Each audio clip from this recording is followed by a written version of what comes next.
Hello dear students, स्वागत है आप सबका हमारे यूट्यूब चैनल पर। आज की क्लास में हम आपके लिए लेके आए हैं सीबीएसई के सेकंड टर्म के एक सैम्पल पेपर जिसमें आपकी कुछ इम्पोर्टेंट प्रॉब्लम्स दी गई हैं। आज की क्लास में हम इन प्रॉब्लम्स को डिटेल में सोल्व करेंगे और कोशिश करेंगे आपको अच्छे से समझ में आए। ठीक है, सो स्टार्ट करते हैं क्लास। और हमारा जो फर्स्ट क्वेश्चन है बच्चों वो है इंटीग्रेशन से related, integration of log x upon 1 plus log x का होल स्क्वायर। ओके, सो इस क्वेश्चन के अंदर आप देखो कि हमें इंटीग्रेशन बच्चों करना है log x upon 1 plus log x whole square का।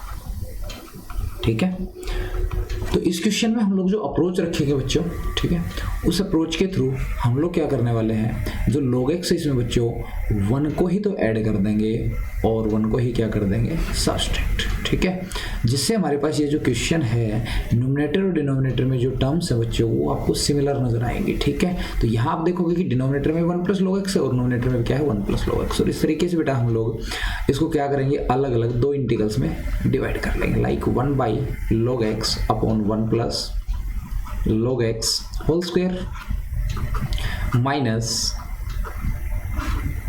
dx upon 1 plus log x whole square. ठीक है, ओके, नाउ आप देख पा रहे होगे जो हमारा फर्स्ट इंटीग्रल है ये तो बच्चों अपने पास कन्वर्ट हो जाएगा 1 अपॉन 1 प्लस log x में।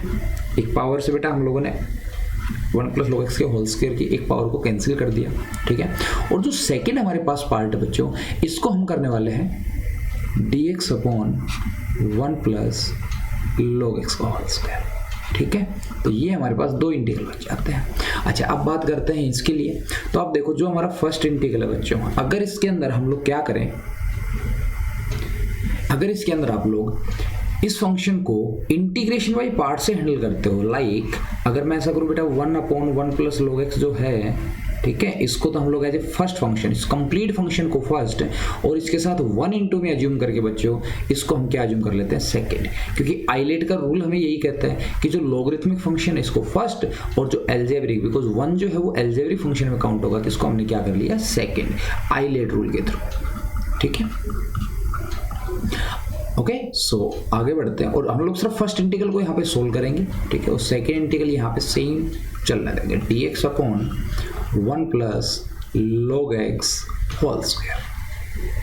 ठीक है, इसको यहाँ से हटा। ओके, सो यहाँ पे बच्चों इंटीग्रेशन बाई पार्ट हमें क्या कहता है कि अगर आपने फर्स्ट और सेकंड फंक्शन चूज करें बेटा तो फर्स्ट आपका एज इट इज रहेगा और इंटीग्रेशन रहेगा ओनली सेकंड का।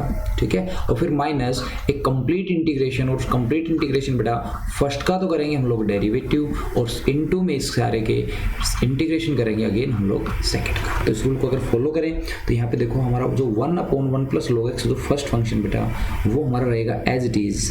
ओके, और जो इंटीग्रेशन होगा वो रहेगा हमारे पास जस्ट 1 का।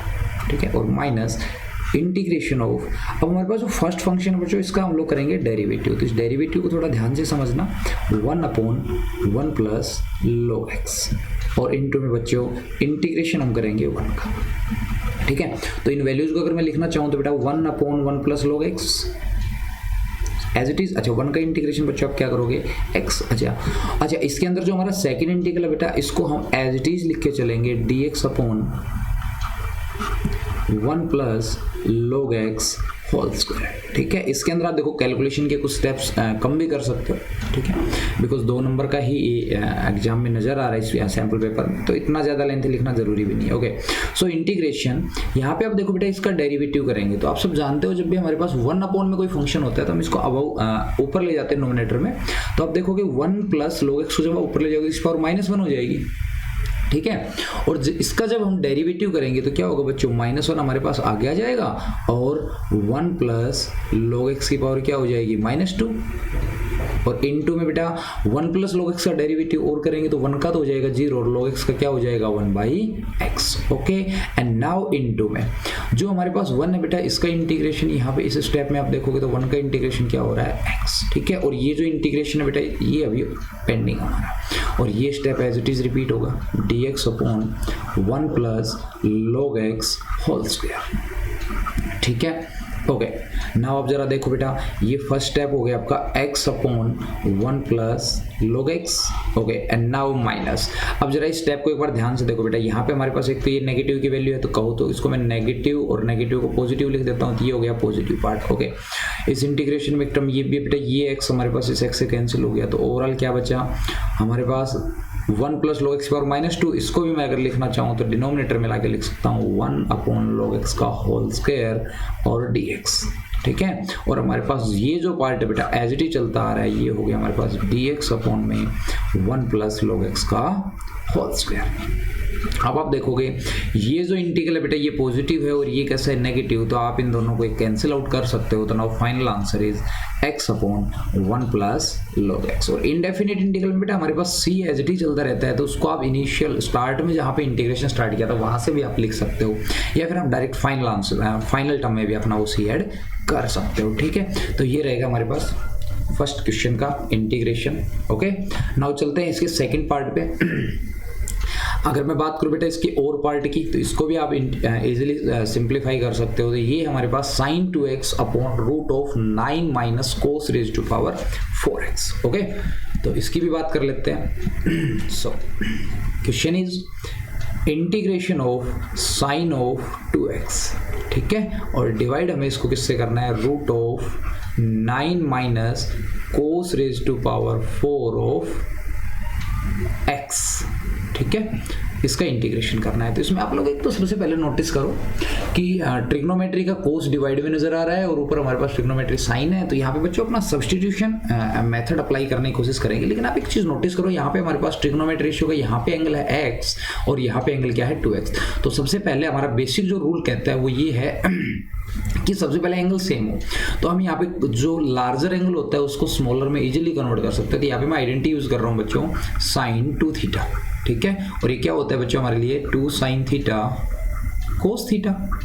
सो हम लोग जब साइन 2x को अप्लाई करेंगे तो ये हो जाएगा 2 sine x into cos x dx divide by, और ये हमारे पास हो गया बच्चों root of 9 minus cos raise to power 4x। ठीक है, अच्छा इसको जरा आप ध्यान से समझो कि हमारे पास जो ऊपर नजर आ रहा है बेटा 2 sine x into cos x, अगर मैं आपसे ये कहूं कि जो कोस रेज टू पावर 4 है इसको आप कन्वर्ट कर लो 2 sine x into cos x, और आप 9 minus cos raise to power 4 को कन्वर्ट कर लो बेटा cos square x raise to power 2। ठीक है, अच्छा इसका बेनिफिट क्या होगा कि अगर आप यहाँ पे सब्स्टिट्यूशन मेथड लगाते हो, अगर आप t पुट करते हो किसको, कोस स्क्वायर x को, तो आप देखोगे कि इस टर्म का डेरिवेटिव कहाँ नजर आ रहा है बेटा, ऊपर जो हमारा नोमिनेटर में है वो इसी का डेरिवेटिव, बस एक साइन आएगा जो कि नेगेटिव का है। देखते हैं, तो t का डेरिवेटिव हो गया dt, और किसके रेस्पेक्ट में कर रहे बेटा, x के रेस्पेक्ट में, तो dt अपॉन dx। अच्छा कोस स्क्वायर का डेरिवेटिव क्या करोगे, पहले पावर का करते हैं, तो 2 कोस x, और कोस का बेटा हो जाएगा माइनस साइन x। ठीक है, ओके, तो आप देखोगे यहाँ पे हमारे पास हो गया -2, क्या मैं इसको लिख दूं बेटा sine x into cos x। Okay, तो यहां से आप देखोगे कि माइनस ऑफ dt जो है वो किसके इक्वल आ गया, 2 sine x into cos x के। ठीक है, तो इसको बेटा हम लोग यहाँ पे क्वेश्चन में रिप्लेस कर देते हैं, तो ये हो जाएगा हमारे पास 2 साइन x कोस x जो है वो माइनस dt से रिप्लेस हो जाएगा। तो माइनस को मैं बाहर लिख देता हूँ, ऊपर हो गया dt divide by, okay so यहाँ पे अपन dx भी लिख देंगे। सो ऊपर हो गया माइनस dt और डिवाइड में हो गया रूट के अंदर बेटा 9 माइनस टी स्क्वायर। ठीक है, अच्छा अब ये हमारे पास एक स्पेशल इंटीग्रल आता है बच्चों, अगर मैं एलिमेंट्स के अकॉर्डिंग बात करूं तो ये 0.5 एक्सरसाइज में, ठीक है, इंटीग्रेशन का जो 9th चैप्टर आपका, तो ये आपको 9.5 एक्सरसाइज में देखने को मिलेगा dx upon root of a square minus X square. ठीक है, और इसका इंटीग्रेशन आपको बहुत अच्छे से आना चाहिए बच्चों। इसका इंटीग्रेशन हमारे पास क्या हो जाएगा, sine inverse x upon a, clear, plus c। Okay, तो यहाँ पे आप लोग जब इसको लिखोगे तो ये हो जाएगा माइनस ऑफ dt, और 9 को क्या लिख दोगे बच्चों, 3 स्क्वायर माइनस टी स्क्वायर। तो इसको जब आप इसके साथ कंपेयर करोगे तो बच्चों a की जगह क्या आ रहा है 3, तो इसका डायरेक्ट इंटीग्रेशन हो जाएगा माइनस साइन इनवर्स। ठीक है, अच्छा यहाँ पे वेरिएबल t चल रहा है इसलिए t upon a। Okay, T upon A और प्लस सी। बट यहाँ पे हमने देखो एक सब्सटीट्यूशन किया था, हमने टी एज्यूम किया था बच्चों यहाँ पे किसको, कोस स्क्वायर एक्स को, तो उसको वापस सब्सटीट्यूट करेंगे तो ये हो जाएगा हमारे पास minus of sine inverse, okay, और यहाँ पे हो जाएगा हमारे पास cos of square X divided by 3 और प्लस सी। ठीक है, तो ये इंटीग्रल हमारे पास ये आंसर रहेगा। आई थिंक ये आपको अच्छे से समझ में आया होगा। ओके, सो देखते हैं next question. Okay, so next question हमारे पास बच्चों डिफरेंशियल इक्वेशन का है, तो क्वेश्चन नंबर 2 की हम बात करते हैं। तो यहाँ पे बच्चों आपसे पूछी गई हैं दो बातें, एक तो ऑर्डर के बारे में और एक डिग्री के बारे में। तो ऑर्डर और डिग्री के बारे में एक बार छोटा सा एक्सप्लेनेशन मैं आपको दे देता हूँ बच्चों। जो हमारे पास ऑर्डर होता है किसी भी डिफरेंशियल इक्वेशन के लिए वो होता है हाईएस्ट, ठीक है, highest derivative used in differential equation, कि जो हमारे पास हाईएस्ट डेरिवेटिव जो इस डिफरेंशियल इक्वेशन में यूज हो रहा है बेटा उसकी बात कर रहे हैं। तो आप देखो जरा यहाँ पे हमने क्या किया, एक फर्स्ट डेरिवेटिव कर रखा है और उसका अगेन डेरिवेटिव कर रखा है। तो आप सिंपल सा आइडिया बेटा, यहाँ पे एक बार डेरिवेटिव करने के बाद जब फिर से डेरिवेटिव करते हैं तो उसको रिप्रेजेंट करते हैं second derivative, this is d2y upon dx² equals to 5। ठीक है, और जो ऑर्डर होता है बच्चों वो होता है हमारे पास जो हाईएस्ट डेरिवेटिव यूज करा था। आपने कौन सा डेरिवेटिव यूज करा है, सेकंड, तो यहाँ पे हमारे पास इस डिफरेंशियल इक्वेशन का ऑर्डर क्या हो जाएगा, 2। फिर बात करते हैं डिग्री की। ओके, तो बेटा जहां से आप लोगों ने हाईएस्ट ऑर्डर डेरिवेटिव सिलेक्ट करा बेटा, आप देखो कि उसकी पावर क्या नजर आ रही है। ठीक है, हाईएस्ट ऑर्डर डेरिवेटिव की पावर, तो आप देख पा रहे होगे हाईएस्ट ऑर्डर डेरिवेटिव यहाँ पे 1 टाइम्स है, तो इसकी पावर क्या है 1, तो इसकी डिग्री क्या हो जाएगी भाई हमारे पास 1। हमारे पास फाइनली पूछा है sum of order and degree. Okay, तो यहाँ पे ऑर्डर हमारे पास 2 आ गया और डिग्री क्या आई थी बेटा 1, तो ऑर्डर और डिग्री का सम यहाँ पे आपको नजर आ रहा होगा 3। ठीक है, तो इस क्वेश्चन का आंसर हमारे पास हो जाएगा जस्ट 3।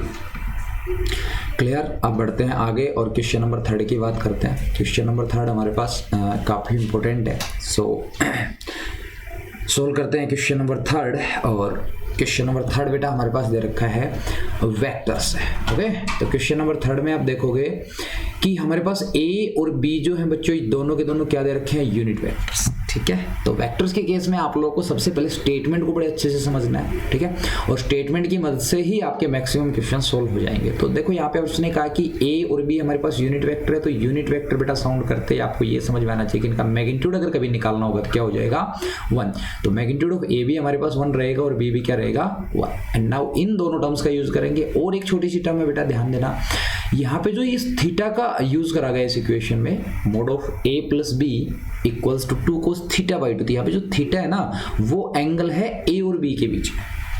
थीटा कहाँ पे है, angle between A and B. तो इन दोनों टर्म्स को जरा एक बार नोट डाउन करते हैं हम लोग। ओके, तो यहाँ पे क्वेश्चन में देखो स्टेटमेंट में यहाँ पे लिख रहा हूँ कि यहाँ पे जो ए यूज करा है बेटा वो भी यूनिट वेक्टर है, बी यूज करा है वो भी क्या है, यूनिट वेक्टर। मींस ए का जो मैग्नीट्यूड अगर निकालोगे तो वो भी 1 हो जाएगा, बी का मैग्नीट्यूड निकालेंगे तो वो भी क्या हो जाएगा 1। अच्छा, एक सबसे इंपॉर्टेंट चीज यहाँ पे जो थीटा की बात हो रही है, थीटा हमारे पास एंगल है between A and B. Okay, तो जब एंगल की बात आ रही है और जब एंगल की बात आ रही है और बिटवीन 2 वेक्टर्स, तो बच्चों आपके पास एक रिलेशन आता है जिसकी मदद से हम लोग 2 वेक्टर्स के बीच में, ठीक है, एंगल कैलकुलेट करते हैं। वो होता है cos of theta is equals to A vector dot B vector divide by magnitude of A और मैग्नीट्यूड ऑफ बी। बट यहाँ पे आप देखोगे कि ए और बी तो क्या है, यूनिट वेक्टर्स। तो अगर मैं इसके अंदर रिप्लेस करूँ ए और बी को यूनिट वेक्टर से, तो ये हो जाएगा बच्चों A unit vector dot B unit vector, और ए और बी का मैग्नीट्यूड 1 है, तो बस यही लिख लेते हैं कि कोस थीटा हमारा क्या हो गया, A cap A dot B. अच्छा, हमें प्रूव क्या करना है, अब देखो बस 2 रिजल्ट हो गए हैं, एक मैग्नीट्यूड ऑफ ए 1 है, मैग्नीट्यूड ऑफ बी 1 है, और कोस थीटा क्या है, ए डॉट बी। इन दोनों की तीनों रिलेशंस की मदद से हमें प्रूव करना है A cap plus B cap का मैग्नीट्यूड जो है वो होने वाला है क्या, कोस थीटा बाई 2। अच्छा, एक सेकेंड यहाँ पे मैं जरा उसको चेक कर लेता हूँ। ओके, सो यहाँ पे 2 कोस थीटा बाई 2। ठीक है, तो हमें प्रूव करना है इसको 2 cos θ/2। ओके, सो आप जरा यहाँ पे एक रिलेशन की बात मैं आपसे कर लेता हूँ। देखो ट्रिग्नोमेट्रिक रेशियो यहाँ पे हमें दिया गया है कोस थीटा, और क्वेश्चन में यूज करा गया है कोस थीटा बाई 2। तो एक चीज आप सबसे पहले यहाँ पे जो रिलेशन डिसाइड करोगे क्या, कि आपको क्या करना है बच्चों, जो कोस थीटा है इसका रिलेशन चेकआउट करना है किससे, कोस थीटा बाई 2 से। तो अगर आप इस रिलेशन को जानते हो जिसमें कोस थीटा रिलेट कर पाता है किससे, कोस थीटा बाई 2 से, तो ये क्वेश्चन आसानी से सोल्व हो जाएगा। तो यहाँ पे हम जानते हैं जो कोस थीटा होता है ये इस टर्म में बेटा 2 cos square theta by 2 minus 1, ये हमारे पास हो जाता है किसका, कोस थीटा का रिजल्ट। ठीक है, ये कहीं से नहीं आया बच्चों, ये हमारे पास जो रिजल्ट होता है बेसिकली कोस 2 थीटा। ठीक है, 2 कोस स्क्वायर थीटा माइनस 1, उसमें हमने थीटा को किससे रिप्लेस कर लिया, जस्ट थीटा बाई 2 से। तो ये अपने पास कोस थीटा में कन्वर्ट हो जाएगा और ये कोस थीटा बाई 2 है। ठीक है, तो इस रिलेशन की मदद से आप इसको इजीली प्रूव कर सकते हो। तो हमारा टारगेट है लेफ्ट और राइट इक्वल करना, तो इसको इक्वेशन नंबर 1 नाम दे देता हूँ। अब देखो मैं यहाँ पे जो स्टेप यूज कर रहा हूँ बड़े ध्यान से समझना बच्चों। तो यहाँ पे मैं क्या कर रहा हूँ, जो हमारे पास लेफ्ट साइड है देखो ये मैग्नीट्यूड को रिप्रेजेंट कर रहा है, राइट साइड भी एक स्केलर वैल्यू है। तो अगर आप चाहो तो बेटा दोनों तरफ स्क्वायर कर सकते हो। तो मैं यहाँ पे कर रहा हूँ squaring both side, squaring both side. ठीक है, तो ये हो जाएगा हमारे पास a cap plus b cap और इसका होल स्क्वायर, और इधर जब 2 का स्क्वायर करोगे तो 4, और ये हो जाएगा cos square theta by 2। Clear. अब हम लोग यहाँ पे जरा सी कैलकुलेशन करेंगे। तो आप देखो यहाँ पे हमारे पास लेफ्ट साइड जो है वो है magnitude of a cap plus b cap का स्क्वायर। तो अच्छा एक रिजल्ट है, इससे पहले मैं आपसे पूछ लेता हूँ बेटा कि कभी भी किसी वेक्टर के मैग्नीट्यूड की बात अगर मैं करूँ बल्कि उसके स्क्वायर की बात, तो इसका मतलब पता है क्या होता है कि कोई जो वेक्टर है, ठीक है, वो खुद के साथ क्या हो रहा है बच्चों, उसका डॉट प्रोडक्ट। तो यहाँ पे मैं अगर लिखना चाहूँ तो इसको लिख सकता हूँ a cap plus b cap, okay, और इसका डॉट प्रोडक्ट किसके साथ, same a cap dot b, sorry a cap plus b cap के साथ। और यहाँ से बच्चों में साथ साथ रिलेशन को भी रिप्लेस कर देता हूँ। ठीक है, ना भी करो तो चलेगा, आप राइट साइड को सेम लेके चल लो, हम सिर्फ लेफ्ट साइड से ही राइट साइड की कंस्ट्रक्शन कर देंगे। ओके, सो यहाँ पे जब डॉट प्रोडक्ट की बात आती है बच्चों, डॉट करते हैं तो यहाँ पे देखो a कैप का डॉट a कैप से करेंगे तो ये हो जाएगा मैग्नीट्यूड a कैप का स्क्वायर, सेम इसी रिलेशन से जो प्रीवियसली लिखा है आपको। a कैप का डॉट जब b कैप से करेंगे तो बच्चों हो जाएगा a cap dot b cap. Similarly b cap का डॉट जब a से करेंगे तो ये same b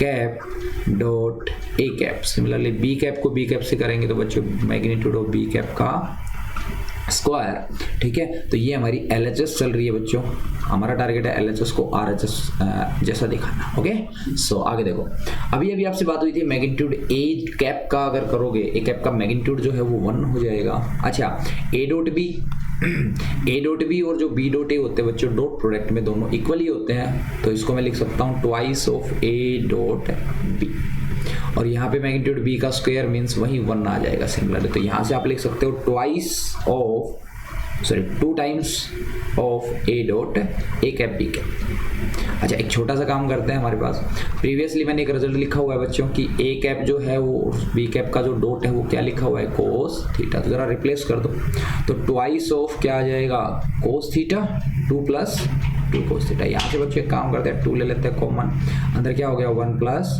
cos theta.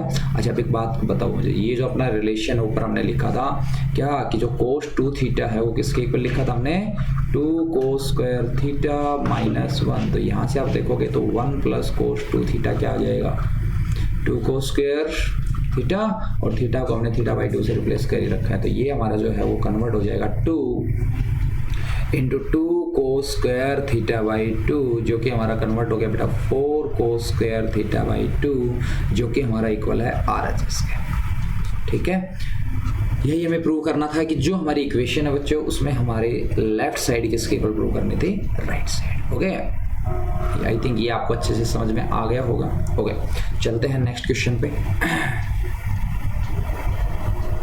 So next question is,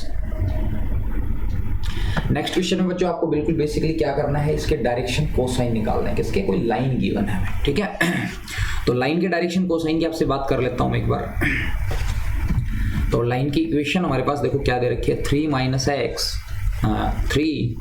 x divide by -1 और 2y minus 1 divide by 2 equals to z divided by 4। Okay, तो इसी page पे इसको सोल्व करने की कोशिश करता हूँ मैं। तो इधर देखो आप लोग, तो सबसे पहले मैं आपसे एक बार बात कर लेता हूँ बेटा लाइन की कार्टेशियन इक्वेशन की। ओके, तो लाइन की जो हमारी कार्टेशियन इक्वेशन होती है वो बच्चों परफेक्ट क्या होती है, x minus a1 divided by b1, ठीक है, equals to y minus a2 divide by b2 equals to z minus a3 divide by b3। और यहाँ पे हमारे पास जो a1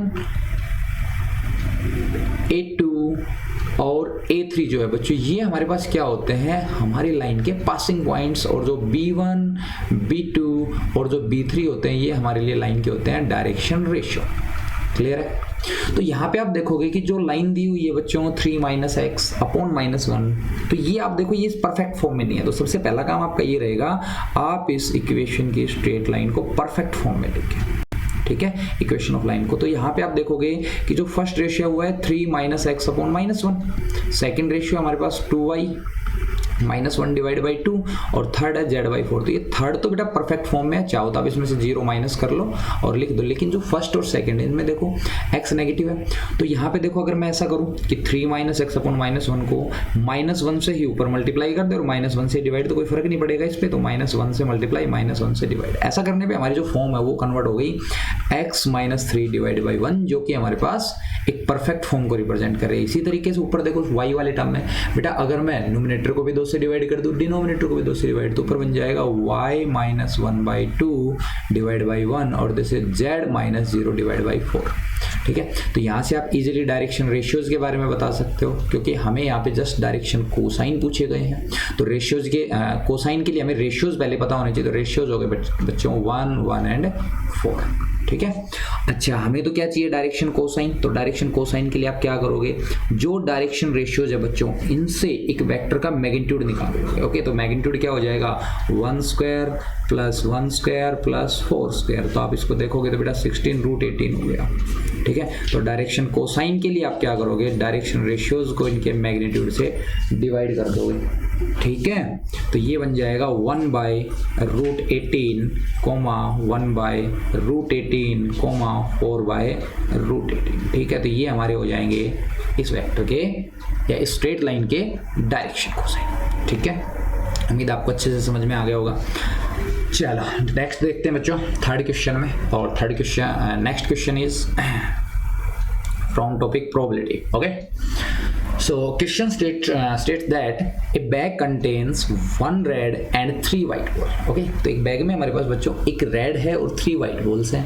तो हमें प्रोबेबिलिटी डिस्ट्रीब्यूशन तैयार करना है किसके लिए, नंबर ऑफ रेड बॉल्स के लिए, if 2 balls are drawn at random from the bag 1 by 1 और विदाउट रिप्लेसमेंट। ओके, तो यहाँ पे हमारे बैग में है 1 red and 3 white ball। तो देखते हैं भाई क्वेश्चन को। ओके, तो क्वेश्चन ये कहता है कि भाई हमारे पास जो बैग है बच्चों उसमें है 1 रेड, ठीक है, और 3 वाइट बॉल। क्लियर? और हमें यहाँ से कितने बॉल ड्रॉ करने हैं बच्चों, यहाँ पे हमें ड्रॉ करना है 2 बॉल्स। और उन 2 बॉल्स में जो नंबर ऑफ रेड बॉल्स रहेंगी, नंबर ऑफ रेड बॉल्स, उसके लिए हमें क्या तैयार करना है, नंबर ऑफ रेड बॉल्स के लिए क्या तैयार करना है, probability distribution table. Probability distribution table, ठीक है। सो प्रोबेबिलिटी डिस्ट्रीब्यूशन टेबल के बारे में अगर मैं बात करूं तो सबसे पहले आप बात करेंगे बेटा पॉसिबिलिटीज ऑफ रेड बॉल्स, ठीक है, number of red balls when 2 balls are drawn. तो जो जो पॉसिबिलिटीज बनती हैं बच्चों उसके लिए हम लोग उनकी प्रोबेबिलिटी लिखने वाले हैं। क्लियर है? तो सबसे पहले जो नंबर ऑफ रेड बॉल्स की पॉसिबिलिटी है बच्चों 2 बॉल्स के अंदर, तो उसको हम रिप्रेजेंट करते हैं x से, ठीक है। तो x की बात करते हैं और फिर हमें करनी है उस केस के लिए बेटा उसकी प्रोबेबिलिटी, ठीक है। तो आप एक बात बताओ, अगर मान लो मैं 2 बॉल ड्रॉ करता हूं तो पॉसिबिलिटी क्या क्या हो सकती है उन 2 बॉल्स में, तो आप सब जानते हो बेटा 2 बॉल्स के अंदर या तो एक भी रेड बॉल नहीं होगी, तो 0 रेड बॉल्स के लिए बात कर लेते हैं, ठीक है। तो यहाँ पे x को आप पहले एक्सप्लेन कर देना, x किसको रिप्रेजेंट कर रहा है, number of red balls, number of red balls when we draw 2 balls, ठीक है, 2 balls। तो यहाँ पे 0 रेड बॉल हो सकती है, 1 रेड बॉल हो सकते हैं, या फिर दोनों रेड बॉल हो सकती है, ठीक है। तो या तो दो बॉल्स में एक भी रेड नजर नहीं आएगी, या फिर एक रेड नजर आएगी, या दोनों की दोनों रेड नजर आएगी। ठीक है, तो अब इनके लिए प्रोबेबिलिटीज लिखने की बात करते हैं। तो सबसे पहले बात करो कि बच्चों 0 रेड बॉल्स मींस एक भी रेड नहीं चाहिए। तो आप एक बात बताओ, दो बॉल्स निकालने उसमें एक भी रेड नहीं होगी, तो दोनों की दोनों कैसी हो जाएंगी हमारे पास, व्हाइट बॉल्स। ओके, तो यहाँ पे टोटल 3 वाइट्स हैं और 3 वाइट्स में से हमें क्या करना है बच्चों, 2 रेड बॉल निकालनी है। तो सबसे पहले इसकी प्रोबेबिलिटी की बात करते हैं, और यहाँ पे मैं रूल यूज कर रहा हूँ बच्चों, कॉम्बिनेशन। ठीक है, तो आप कॉम्बिनेशन की मदद से और प्रोबेबिलिटी निकालने वाले हो। तो बच्चों प्रोबेबिलिटी ऑफ 0 रेड बॉल की बात करता हूं, तो 0 अगर रेड बॉल है तो 2 फिर क्या हो जाएंगी, व्हाइट बॉल। ठीक है, ओके, तो ये काउंट होने वाली है 0 रेड बॉल में। ओके, सो तो अपने पास बच्चों रेड तो एक भी नहीं चाहिए, तो व्हाइट दोनों के दोनों चाहिए। तो क्या कर लेते हैं, 3 व्हाइट्स में से और 2 रेड निकाल लेते हैं, सॉरी 2 व्हाइट निकाल लेते हैं, और टोटल हमारे पास 4 है। तो 4 में से बच्चों 2 बॉल निकालोगे तो 4 सीट। ठीक है, कैलकुलेट करते हैं। अच्छा, कॉम्बिनेशन को सोल्व करने के लिए देखो आप कुछ इस तरीके से अप्रोच किया करो। लाइक अगर 3C2 है, ठीक है, तो आप क्या करोगे, जो हमारे पास 3 नंबर है बेटा, इसके पीछे के जो फैक्टर्स होंगे वो सिर्फ 2 फैक्टर्स लिखना। लाइक देखो कैसे, 3 और जस्ट 2, तो 2 ही फैक्टर लिखेंगे। और डिवाइड किससे करेंगे बच्चों, जो हमारे पास यहाँ पे, ठीक है, 2 नजर आ रहा है बेटा, 2 को लास्ट 1 तक प्रोडक्ट कर देंगे। 2 तक के पीछे वाले जितने भी नेचुरल नंबर्स हैं उन सबका प्रोडक्ट कर देंगे। क्लियर, तो यहाँ पे जो 3C2 इसको मैं लिख देता हूँ 3 × 2 और डिवाइड बाई 2 × 1। सिमिलरली 4C2 को क्या लिखेंगे, 4 × 3 डिवाइड बाई 2 × ठीक है, कुछ आसान होता है ऐसा रीड करना। तो 2 × 1 से 2 × 1 कैंसिल हो गया, 3 से 3 कैंसिल हो गया, 2 पे, तो कुल मिला के ये आ गया 1/2। तो अगर x 0 है तो बच्चों प्रोबेबिलिटी क्या हो जाएगी, 1/2। क्लियर है। सिमिलरली अब सेकंड केस में हम क्या करेंगे बच्चों, 1 रेड बॉल है। ठीक है, तो x की वैल्यू क्या रख लेते हैं, 1 means number of red balls कितनी होनी चाहिए, 1। तो अब आप लोग मुझे बताओ, अगर एक बॉल रेड होगी तो दूसरी वाली बॉल को कैसा रखना पड़ेगा, 1 व्हाइट बॉल। तो आप प्रोबेबिलिटी काउंट करने वाले हो किसकी, एक रेड और एक व्हाइट की। तो बच्चों प्रोबेबिलिटी ऑफ x = 1 के लिए अगर मैं बात करूँ आपसे, तो क्या होने वाली है, देखो एक तो रेड निकालने, तो एक ही रेड है और उसमें से एक रेड निकाल लो, इनटू, ठीक है, इनटू एक व्हाइट निकालनी है। तो व्हाइट हमारे पास 3 व्हाइट्स हैं, तो 3 व्हाइट में से एक व्हाइट निकाल लो बेटा, डिवाइड बाई टोटल 4 बॉल्स में से कितनी बॉल्स निकली हैं बेटा, 2 बॉल्स निकली हैं। ठीक है, तो इसकी प्रोबेबिलिटी करोगे तो 1C1 बच्चों 1 ही हो जाएगा, 3C1 हमारे पास 3 हो जाएगा। अच्छा, 4C2 क्या हो जाएगा, उसी तरीके से 4 × 3 डिवाइड बाई 2 × 1। तो इसको थोड़ा मैं यही सोल्व कर देता हूँ, 2 × 2 = 4। यहाँ पर अगेन 3 से 3 सोल्व हो गया और दिस रिजल्ट बिकम 1/2। तो हमारे पास सेकेंड जो एक रेड बॉल निकालने थी उसकी प्रोबेबिलिटी क्या आ गई, 1/2। अच्छा, नेक्स्ट केस इज बेटा दोनों की दोनों हमें कैसे चाहिए, दोनों की दोनों कैसे निकालनी है रेड बॉल। तो हम इस थर्ड केस की बात करते हैं, प्रोबेबिलिटी ऑफ x = 2 के लिए।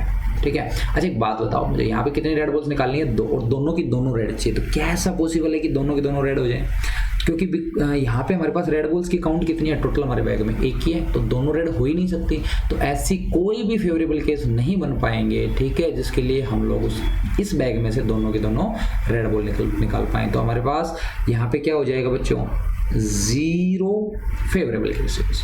ठीक है, क्योंकि दोनों के दोनों रेड निकलने के फेवर में कोई भी केस नहीं आ पाएगा, तो इसलिए इसकी प्रोबेबिलिटी डायरेक्टली क्या हो जाएगी, 0।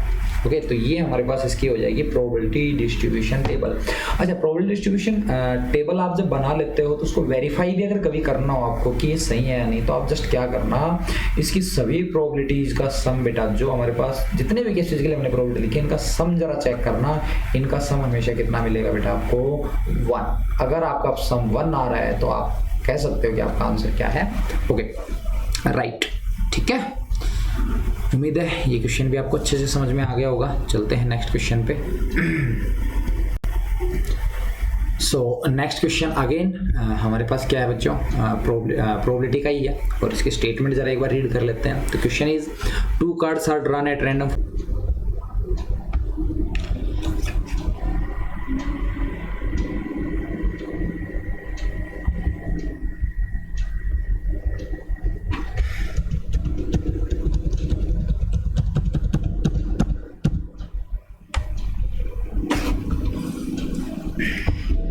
Okay, so question number 6 is 2 cards are drawn at random from a pack of 52 cards, one by one, without replacement. What is the probability of getting first card red and second card jack? Okay, तो ये काफ़ी अच्छा question है बच्चों, ठीक है। लेकिन यहाँ पे जरा मैं एक बार एक कॉन्सेप्ट बता देता हूँ आपको छोटा सा, कि जब भी आपसे कहा जाए कि कोई भी 2 या 3 कार्ड्स निकालने हैं, ठीक है, और विदाउट रिप्लेसमेंट, ओके, तो हम लोग जनरली सोचते हैं कि बच्चों यहाँ पे हम लोग कम्बिनेशन लगा लें, ठीक है। लेकिन हमारे पास इसके साथ साथ एक कंडीशन और भी, क्या, कि जो भी आप जो कार्ड्स निकाल रहे हो बच्चों, उन कार्ड्स का ऑर्डर कभी फिक्स नहीं होना चाहिए, ठीक है। लाइक फर्स्ट कार्ड का कोई स्पेसिफिक कलर, सेकंड कार्ड का कोई स्पेसिफिक कलर, तो ऑर्डर फिक्स ना हो। लेकिन आप इस क्वेश्चन में देखो, हमें जो कार्ड्स निकालने हैं उसमें फर्स्ट कार्ड कैसा चाहता है हमसे, रेड, एंड सेकंड कार्ड कैसा चाहता है बच्चों, जैक, ठीक है। तो फर्स्ट कार्ड हमें हर हालत में रेड ही देना है इसको, ठीक है। ऐसा नहीं है कि फर्स्ट जैक हो जाए सेकंड रेड हो जाए, ओके। तो यहाँ पे ऑर्डर फिक्स कर दिया, तो इसलिए आप यहाँ पे कॉम्बिनेशन का रूल फॉलो नहीं करोगे, ओके। तो देखते हैं इस क्वेश्चन को कैसे हम समझेंगे, ठीक है। ओके, तो क्वेश्चन इज, हमारे पास टोटल नंबर ऑफ जो कार्ड्स हैं वो है बच्चों, टोटल नंबर ऑफ कार्ड्स जो हैं वो है 52, और हमें यहाँ पे 2 कार्ड निकालना है। तो जो फर्स्ट कार्ड निकालना है वो तो निकालना है बच्चों हमें रेड कार्ड, ठीक है, और जो सेकंड कार्ड हमें निकालना है वो निकालना है जैक कार्ड, जैक, ठीक है। तो जरा ध्यान से समझना, जैक कार्ड। तो यहाँ पे देखो पॉसिबिलिटीज क्या क्या बनने वाली है। तो मैं अगर आपसे बात करूं कि भाई अगर सेकंड जैक कार्ड निकालना है तो आपको जो फर्स्ट कार्ड अच्छा, एक चीज़ और भी है इसके अंदर कि ये विदाउट रिप्लेसमेंट की बात कर रहा है, तो इस चीज़ को बड़े ध्यान से रखना, विदाउट रिप्लेसमेंट, क्योंकि जब हम फर्स्ट कार्ड निकाल लेंगे यहाँ पे तो उसका इम्पैक्ट यहाँ पे किस पे पड़ने वाला है, सेकंड कार्ड पे जरूर पड़ने वाला है। तो देखो बच्चों, तो यहाँ पे अगर आपको जैक कार्ड चाहिए तो भाई जो इनिशियल कार्ड जो आप निकाल रहे हो उस पर आपको ये ध्यान रखना पड़ेगा कि जो फर्स्ट कार्ड है कहीं वो जैक तो नहीं आ गया, क्योंकि अगर फर्स्ट कार्ड ये आपने जैक निकाल लिया तो जैक्स की जो काउंटिंग है वो कम हो जाएगी, ठीक है। लेकिन अगर फर्स्ट कार्ड आपने जैक नहीं निकाला होगा, ठीक है, फर्स्ट कार्ड आपने जैक नहीं निकाला होगा, तो हमारे पास बच्चों इसकी जो काउंटिंग है वो 4 ही रहेगी, नंबर ऑफ जो जैक कार्ड्स की काउंटिंग की अगर बात करो तो, ठीक है। तो यहाँ पे हमने 2 केसेस लेके चलेंगे बच्चों, कि जो हम लोग जो रेड कार्ड आपसे चाहते हैं, ठीक है, वो यहाँ पे जो फर्स्ट कार्ड में एक तो वो जैक है या नहीं, ठीक है, जैक नहीं है, या फिर दूसरा जो केस बनेगा वो क्या, कि जो रेड कार्ड है वो आपका जैक है, ओके। और उसके बाद हम लोग 2 केसेस की बात करेंगे कि लाइक अगर रेड कलर का जो आपने कार्ड निकाला अगर वो जैक नहीं है, ठीक है, तो फर्स्ट केस क्या बताया मैंने कि जो रेड कलर का जो आप कार्ड निकाल रहे हो, red colour card is not a jack, ठीक है, ये कंडीशन, ओके। तो ये जैक नहीं है, उसके बाद हमें क्या निकालना है, एक जैक का कार्ड निकालना है, तो एक तो ये पॉसिबिलिटी रहेगी, ठीक है। और दूसरी सिचुएशन क्या पॉसिबल है बच्चों, और दूसरी सिचुएशन क्या है कि जो आप रेड कलर का कार्ड निकाल रहे हो, ठीक है, क्या पता is a jack card, is a jack card, तो उसके बाद फिर हमें जो नेक्स्ट कार्ड निकालना है बेटा वो जैक का निकालना है, ठीक है, वो जैक कार्ड निकालना है। तो ये 2 केसेस आपके सामने है। तो पहले हम फर्स्ट केस की बात कर लेते हैं। तो मान लेते हैं जो आप रेड कलर का जो कार्ड निकाल रहे हो वो जैक नहीं है, तो आप एक बात बताओ, वो सब रेड कलर के कार्ड जो जैक नहीं है तो आप बता सकते हो उनकी काउंटिंग होने वाली है 24, यस और नो, बिल्कुल।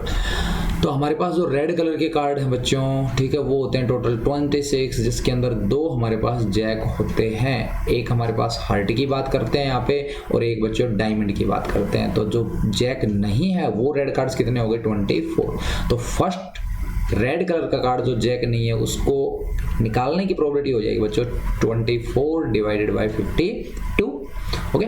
इनटू में अब बात करते हैं कि अगर फर्स्ट कार्ड जैक नहीं निकला, ठीक है, तो सेकंड कार्ड जैक निकले। अब देखो अगर सेकंड कार्ड आप जैक चाहते हो बच्चों तो आपने पहले देखो जैक नहीं निकाला ना, तो जैक हमारे पास एज इट इज 4 के 4 एज इट इज हैं, लेकिन कार्ड एक जरूर निकल चुका है। तो कार्ड्स कितने बचे बेटा 51। तो ये तो जो हमारा फर्स्ट केस है, इस केस की प्रोबेबिलिटी होगी। अच्छा और क्या पॉसिबल है इसके अंदर कि जो आप पहले जो कार्ड निकाल रहे हो वो कैसा हो बेटा, रेड कलर का जैक कार्ड। तो अब एक बात बताओ, रेड कलर के जैक कार्ड्स कितने होते हैं हमारे पास, तो वहीं 2 कार्ड, तो बेटा 2/50 2, ठीक है। और ये हमने क्या निकाल लिया, जैक कार्ड निकाल लिया। तो इसमें अगर एक कार्ड जैक का निकाल लिया तो अब जैक कार्ड कितने बचे हमारे पास, तो आप देखोगे जैक कार्ड तो 3 ही बचेंगे क्योंकि एक कार्ड तो आपका निकल चुका है। तो अब जैक कार्ड निकालने की प्रोबेबिलिटी हो जाएगी 3 divided by 51। Okay clear. So बढ़ते हैं आगे। नाउ दोनों को अभी 2 पॉसिबिलिटीज हैं तो दोनों को जरा आप ऐड कर दो तो आंसर आ जाएगा बेटा 52। तो एलसीएम 52 × 51 तो एलसीएम आ जाएगा। तो ऊपर कुछ मल्टीप्लाई नहीं होगा तो ये हो जाएगा 24 को 4 से कर रहा हूँ तो 24 × 96 और इसमें 6 आप ऐड कर दो।